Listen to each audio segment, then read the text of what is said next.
नमस्कार किसान साथियों, स्वागत है आपका हमारे इस YouTube channel life of agriculture में। किसान साथियों, आज हम बात करने वाले हैं कि सोयाबीन की फलियों के समय हमें कौन कौन सी दवाइयों का प्रयोग करना है और कौन कौन सी चीज़ों का विशेष ध्यान रखना है। तो किसान साथियों, इस टॉपिक के बारे में हम आज आपको इस वीडियो के माध्यम से बताने वाले हैं। किसान साथियों, हमारा अगला वीडियो पहले जो आया था उसमें हमने आपको बताया था कि फ्लावरिंग के समय हमें कौन कौन सी विशेष सावधानियां बरतनी है और किन किन दवाइयों का स्प्रे करना है, ये आपने आपको बताया था। किसान साथियों, अब हम आपको बताने वाले हैं कि फ्लावरिंग के बाद जो फलियों की स्टेज होती है, फलियों के समय हमें किन चीज़ों का विशेष ध्यान रखना है, उसके बारे में आज इस वीडियो के माध्यम से हम आपसे चर्चा करने वाले हैं।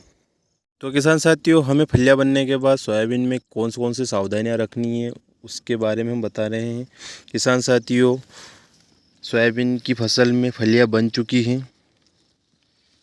किसान साथियों, फलियों के समय हमें इल्लियों का प्रकोप बहुत होता है, इसलिए किसान साथियों, इल्लियों को अगर आपको देखना हो तो किसान साथियों एक विशेष ध्यान रखें कि कभी भी इल्लियों को चेक करते समय आप उनकी पत्तों को ना देखें, क्योंकि किसान साथियों जब आपकी सोयाबीन की फसल में फलियां बन जाती हैं उस समय इल्लियों का प्रकोप सीधे आपकी फलियों पर अटैक करती हैं। इसलिए कभी भी चेक करना हो इल्लियों का प्रकोप है या नहीं है, उसके लिए आप अपनी फलियों को चेक ज़रूर करें, कहीं आपकी फलियों को उन्होंने डैमेज तो नहीं कर रखा है। किसान साथियों, जब इल्लियाँ फलियों को डैमेज कर देगी तो आपकी फसल की गुणवत्ता और उसकी पैदावार को प्रभावित करेगी। किसान साथियों, हमें इल्लियों को चेक करने के लिए फलियां में ढूंढना पड़ेगा, जिस तरह से जैसा कि ये देख सकते हैं किस तरह से इल्लियों ने ये फली डैमेज कर दी है। ये इस तरह से हमें हमारी फसल को चेक करना होगा ताकि हम इल्लियों के प्रकोप से हमारी फसल को बचा सकें। किसान साथियों, हमें इल्लियों के प्रकोप से बचाने के लिए अच्छे कीटनाशक का प्रयोग करना है जो लंबी अवधि तक आपकी फसल को सुरक्षा प्रदान कर सके। हमें लंबी अवधि तक जो आपकी फसल को सुरक्षा दे सके ऐसे कीटनाशकों का प्रयोग करना है। हमें कम अवधि वाले और हल्के डोज नहीं करना है, क्योंकि अब फ्लावरिंग का समय निकल चुका है, अब फलियों का समय है। दूसरी चीज़ किसान साथियों, सोयाबीन में फंगस का प्रकोप बहुत होता है, इसलिए हमें हमारी सोयाबीन में फंगीसाइड का प्रयोग अवश्य करना है। बहुत सारे किसान भाई फंगीसाइड का प्रयोग नहीं करते हैं, लेकिन उसका हमें नुकसान बहुत होता है। किसान साथियों, अगर आप फंगीसाइड का प्रयोग करेंगे तो उससे आपकी फसल लास्ट तक, जब तक इसका हार्वेस्टिंग का समय आएगा तब तक आपकी फसल पूर्णतः स्वस्थ और निरोग रहेगी, जिससे कि आपकी पैदावार और उसकी गुणवत्ता बहुत अच्छी क्वालिटी की रहेगी और आपको उपज भी बहुत अच्छी मिलेगी। इसलिए हमें फंगीसाइड का प्रयोग अवश्य करना है, इसका विशेष ध्यान रखें, क्योंकि अगर आप फंगीसाइड का प्रयोग नहीं करेंगे तो आपके लास्ट में जो फलियां और फूल आते हैं, उनकी जो फलियां जो बाद में डेवलप होती हैं, उनकी ग्रोथ पे इफ़ेक्ट पड़ता है। ये पौधे की लास्ट और शिखर की शाखाएं हैं जिसमें फ्लावरिंग और इनकी छोटी छोटी फलियां बन रही है। किसान साथियों, अब इसी पौधे में आप देखिए नीचे की तरफ इसकी फलियां ये बन चुकी हैं, लेकिन पौधे के लास्ट शिखर पर इन फलियों को अगर हमें बचाना है और इनका भी हमें फ़ायदा लेना है तो हमें फंगीसाइड का प्रयोग ज़रूर करना है। क्योंकि किसान साथियों, अधिक बार क्या होता है, हम फंगीसाइड का प्रयोग नहीं करते हैं और जिससे पौधों की लास्ट वाली जो फ्लावरिंग और ये फलियां बन रही हैं, ये इनको फंगस जकड़ लेता है, जिससे कि ये अधूरी ही डेवलप होती है और उनमें एक दाना या किसी किसी में दाने बनते ही नहीं है और ये शाखा से गिर जाती हैं। इसलिए किसान साथियों, कभी भी अवॉइड ना करें, नज़रअंदाज ना करें फंगस को, और इसलिए हमें फंगस का प्रयोग अवश्य करना है और अच्छे ब्रांड के फंगीसाइड का ही प्रयोग करना है।